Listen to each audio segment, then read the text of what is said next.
Almost all of my favorite games are third person, not first person, and I think there's a reason for it. Now, I'm not a complete fraud, right? Like, I've played some FPS games occasionally, on occasion, right? Here and there.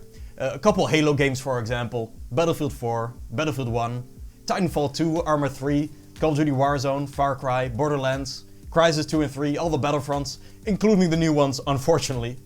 Dozens of hours in Killzone Shadowfall, hundreds of hours in Rainbow Six Siege, Doom 2016, and of course I do consider Doom Eternal as having the best combat of any game ever made, a hill I'm willing to die on. So yeah, just a couple games really. And of course this doesn't even include non-shooters like Mirror's Edge and Dishonored and other games like that. Oh, and of course I also forgot to mention that I spent literal thousands of hours creating FPS games myself. Of course I love the genre, man. FPS games are responsible for some of the most fun I've ever had with friends online, and just generally some of the most intense gaming moments I can remember. Still, when it was announced that Cyberpunk 2077, the narrative-driven RPG from CD Projekt, was going to be entirely first-person, something felt wrong about it to me. I didn't jump on the hate bandwagon, I hope to be proven wrong, but I just felt deep in my core, instinctively if you will, that this was a mistake.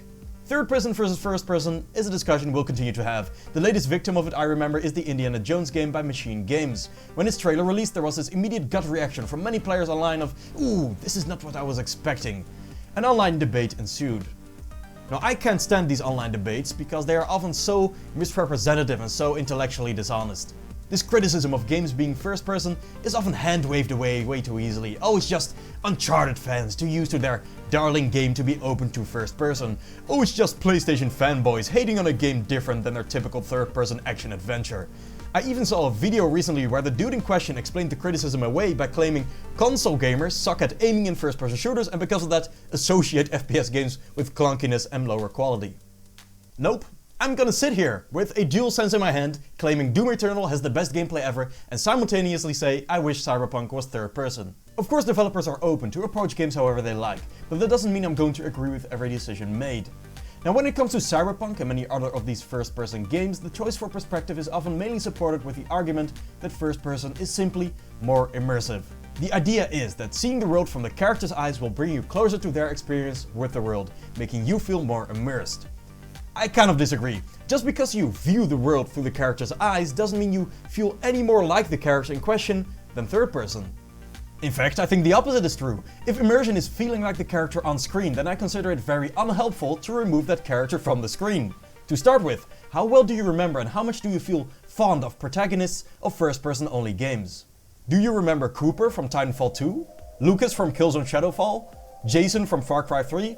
Or in these games, do you rather remember BT, Sinclair, and Vaz? It's the side characters that make the impression in the end because the protagonist tends to become a bit of a blank slate. Even if you might remember the name of an FPS protagonist, who they are exactly will remain a bit vague and clouded in your mind. That's how important having a face to relate to is. Now some claim that first person is simply more realistic and therefore better, but I don't think that argument works well. We see everything through our eyes, sure.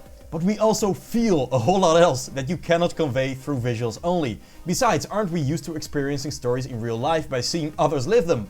There's a reason why movies are basically never first person. Keep in mind, I'm talking about a specific kind of game with all of this. The reason why basically all my favorite games are third person is because I like narrative-driven games the most. However much fun I've had in a Rainbow Six Siege is hard to compare to the sheer immersion I felt in the world and story of A Witcher 3. First-person games, in my opinion, have a much harder time telling an immersive story, because it's so much harder to make the player empathize with the main character. Example, how is this character feeling right now? Happy, sad, angry, tired? You just can't tell. In third person you get all these layers of body language, facial expressions, even the physical state of the character to base your understanding of the character on. In first person, so much of this is lost and you mostly have to do with voice and the occasional hand gesture. Cyberpunk's V is, in my opinion, by far the best first-person protagonist I've ever played as, and I still find it hard to see them as an actual character, purely because I never saw them.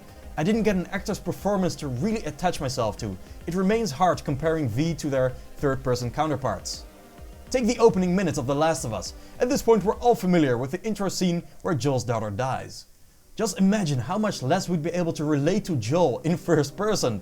Imagine Joel's floating arms picking up Sarah, the screen becoming blurry and tears spawning from the camera. This is exactly why the immersion argument doesn't hold up for story-driven games. Games like The Last of Us gain so much from showing us what the protagonist is going through.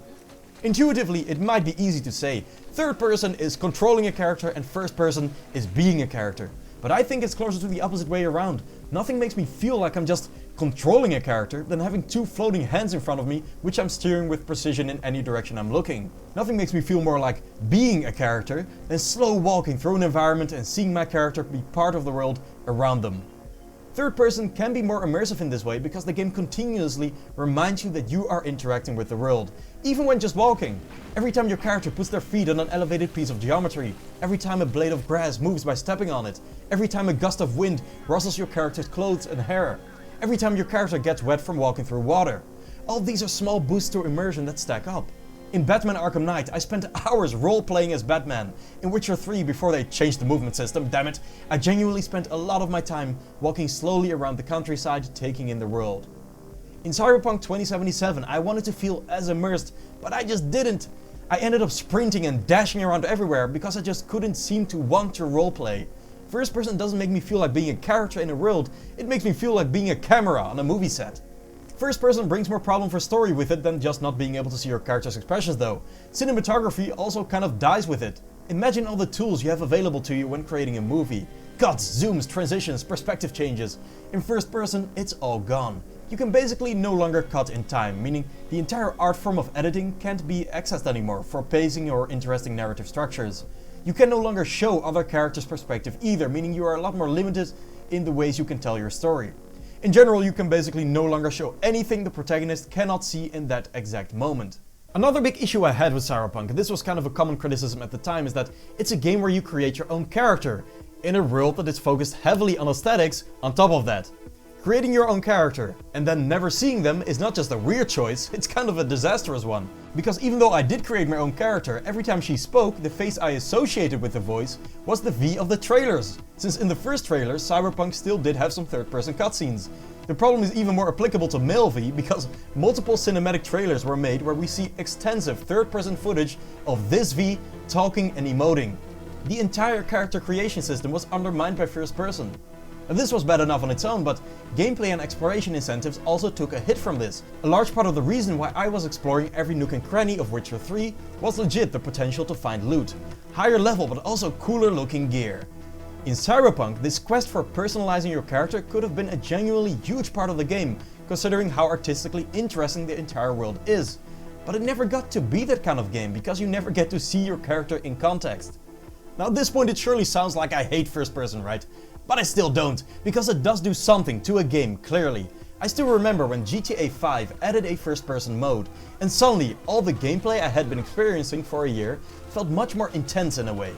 Cyberpunk does benefit from this. When in more scripted moments, the first person really does bring you closer to what's unfolding on the screen. It's here that I want to redefine the words to use. I think using immersive to describe first person is accurate in a way, but it doesn't lend itself well to online debates, because immersive can mean so much. Instead, I want to use the word visceral, because that's really at the core of it. It's why multiplayer first-person shooters dominate over third-person ones. In a multiplayer game where you don't deal with story, character, world and cinematic influences, it's much more immersive to have an up-close, visceral experience with the action than a third-person one.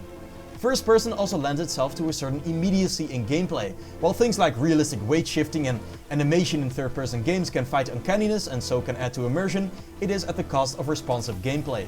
First person removes all of that and gives you much finer and much more responsive control over your character. If a game is all action, little story, first person might be the way to go even. There are more nuances to this choice though, as you'd expect. There are things that each perspective lends itself to. Climbing and melee systems in third person work way better, while parkour and advanced movement tends to be less clunky in first.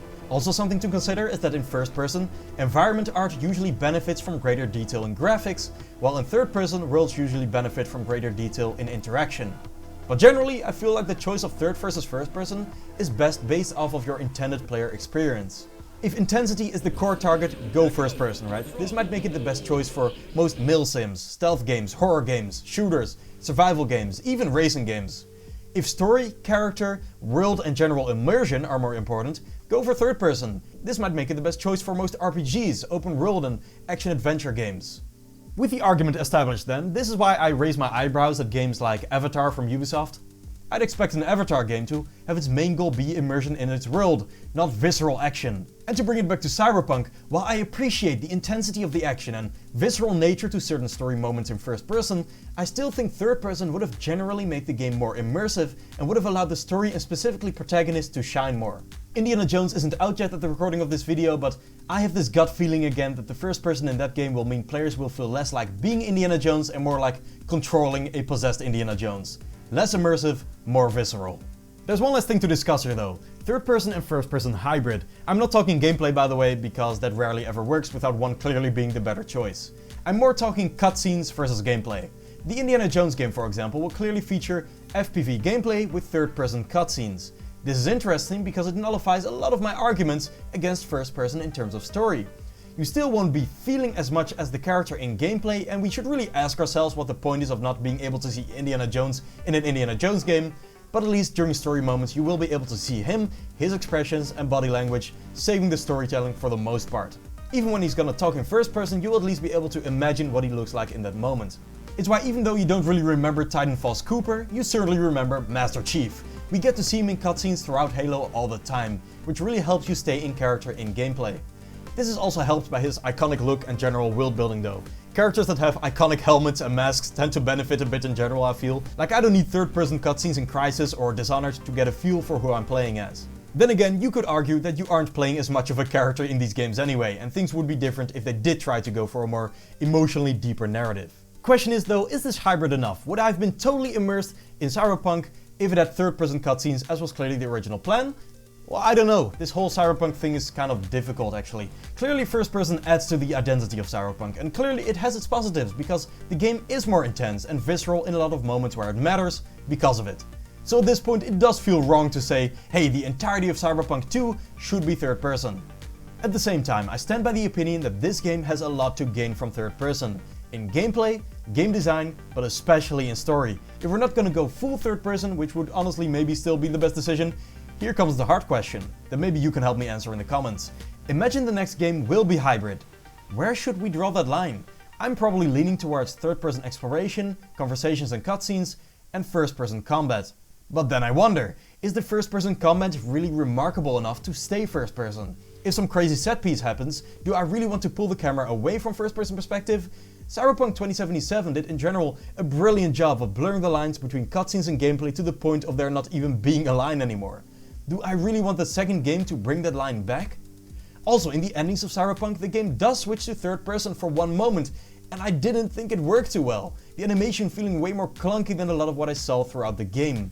Is a clunky third person better than a consistent first person? I don't envy the positions of the developers here, they'll have some hard choices to make. The only hope I have is that they will do the experiments and tests required to figure out the best solution. Third person, in my opinion, has to make it into the next game in some form or another, to get the story and world to be as immersive as I know they could be. Thankfully, controversies around perspective are kind of few and far between. No one is gonna argue Spider-Man should be first person, no one is gonna argue Doom should be third. Besides Cyberpunk, Avatar and now Indiana, third and first person games generally play to their strengths. And just to point it out, Cyberpunk 2077, especially the Phantom Liberty DLC, is still an absolute masterpiece, even if I wish we had some third person sprinkled through. I think that's pretty much it. Thank you for watching, I'll see you around.